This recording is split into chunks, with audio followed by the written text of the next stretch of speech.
Hi everybody, I hope you are doing well. Today we will talk about how to fix or how to solve the problem of several error on the application of Messenger. You will go to settings. In this page you will go to apps, default apps, app settings.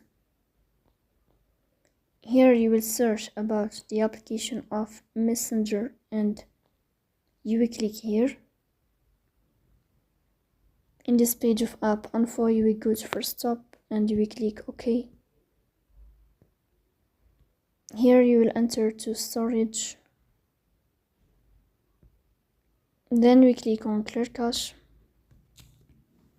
After that you will turn off your Wi-Fi and you will turn on your Wi-Fi again to fix that problem.